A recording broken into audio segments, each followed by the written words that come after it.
अस्सलाम वालेकुम दोस्तों, उम्मीद है कि आप सब खैरियत से होंगे। अक्सर लोग मुझे मैसेजेस कर रहे हैं कि आप मुझे बताएं कि आपको किस किताब ने सबसे ज़्यादा इंस्पायर किया, जिसने आपकी ज़िंदगी बदली। तो मैं आपको बता दूं कि आज मैं अपने पसंदीदा किताबों में से एक का जिक्र कर रही हूँ। चूँकि इल्म बहुत वसी है, वो हमें फितरत से भी मिलती है, किताबों से भी मिलती है, हमारे तजर्बात से भी मिलते हैं। तो असल बात यह है कि आया हम उससे लर्न करते हैं या नहीं। बात ये नहीं कि इल्म कहाँ से मिले।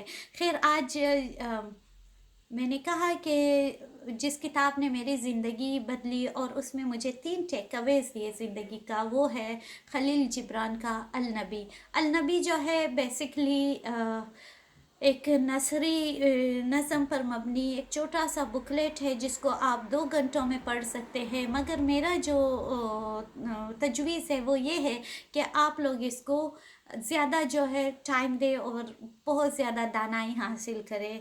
खलील जिब्रान ख़ुद लिबनानी निजात थे। ज़िंदगी इसने फ़्रांस और अमेरिका में गुजारी। इसकी अक्सर शायरी जो है वो अरबी और अंग्रेज़ी ज़बान में है। और ख़ास कर मैं आपको बताऊँ कि ये जो अल नबी का हम जिक्र करेंगे, द प्रॉफिट, इसकी 10 मिलियन कॉपीज़ दुनिया भर में बिक चुकी है और मुख्तलिफ़ ज़बानों में इसके मुतरजम हो चुके हैं।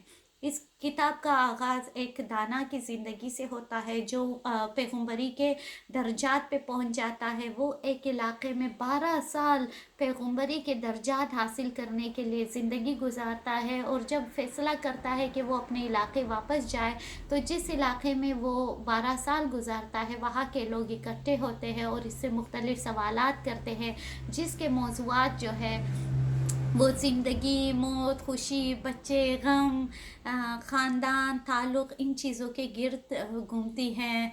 और जैसा कि इस कहानी इस नज़म में आप देखोगे कि एक मेमार मिलता है, तो वो पूछता है कि हमें अपने मकानात की तामीर कैसे करनी चाहिए। तो पैगम्बर कहता है कि आपका जिस्म भी एक मकान ही है, इसमें अपने तसव्वुरात की तामीर में जब करो तो एक तसव्वुरात में एक बाग भी बनाओ जो आपको ख्वाब देखने की ताकत दे। इसका खुराक आप सूरज की रोशनी बनाओ, और साथ ही जब रात को वो सुकून पाए तो आप अपने ख्वाबों की ताबीर करो। इस किताब में मुझे 3 टेकिंग्स जो ज़िंदगी के ख़ास सबक मिले, उसमें शादी और मोहब्बत और ताल्लुक़ के हवाले से, जैसा कि वो कहता है कि एक दूसरे से मोहब्बत ज़रूर करो, मगर एक दूसरे को उसके क़ैद का असीर मत बनाओ। अपने ताल्लुक़ को उस समंदर के मानन बनाओ कि जब वो आपके रूह के समंदर साहिल से टकराता है, मगर फिर भी जो है वो पुरसकून रहता है। इसी तरह वो कहता है कि एक दूसरे के प्यालों को ज़रूर भरो, मगर एक दूसरे के प्यालों से ज़रूर ना पियो। इसका मतलब ये है कि अपने ताल्लुक़ को आप 2 मुख्तलिफ़ शख्स है और मुकम्मल शख्स है। जो लोग कहते हैं कि ताल्लुक़ के बिना पर लोग अधूरे हो जाते हैं, वो दरअसल जो है ये बात गलत है। और नबी का कहना है कि हर शख्स जो है वो मुकम्मल इंसान है और उनका ताल्लुक़ भी सिर्फ़ उसको मोहब्बत खुशी देती है, और यही है। इसी तरह जो दूसरा मेरा जो सबक था वो टेक अवे वो बच्चों के हवाले से कि आपके बच्चे आपके नहीं, वो ज़िंदगी के बच्चे हैं। वो आपसे पैदा ज़रूर हुए हैं मगर वो आपके नहीं हैं। इसका मतलब ये है कि जो हमारे तख्लीक़कार, आर्टिस्ट, शायर, दानिश्वर, साइंसदान जो चीज़ तख्लीक़ करते हैं, दरअसल वो उन्होंने तख्लीक़ ज़रूर किया होता है, मगर वो पूरे बनी नौ इंसान की होती है।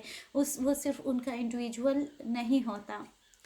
इसी तरह जो तीसरा मेरा फ़ाइनल टेक अवे इस किताब से है वो ये था कि हमारे खुशी और गम जो है वो हम आपस में जुड़े हुए हैं। जितना गहरा हम दुख लेते हैं वो हमारी खुशी भी उतनी गहरी होती है, और जो चीज़ हमें दुख पहुंचाती है वही दरअसल हमारे खुशी का सबब है। मिसाल के तौर पर आप समझते हैं कि हम किसी को मिस कर रहे हैं, मिस हमें दुख देता है, मगर साथ ही क्यों हम मिस कर रहे हैं, किसको मिस कर रहे हैं, उस शख्स को या उस चीज़ को जो हमें खुशी देती हैं। तो आप ये किताब अल नबी ज़रूर पढ़ें और मुझे अपना रिव्यू दे कि आपका पसंदीदा किताब कौन सा है, और मुझे ये भी बताएं कि कौन से अच्छे बुक्स हैं जिस पर हम मज़ीद बात कर सकते हैं। बहुत बहुत शुक्रिया।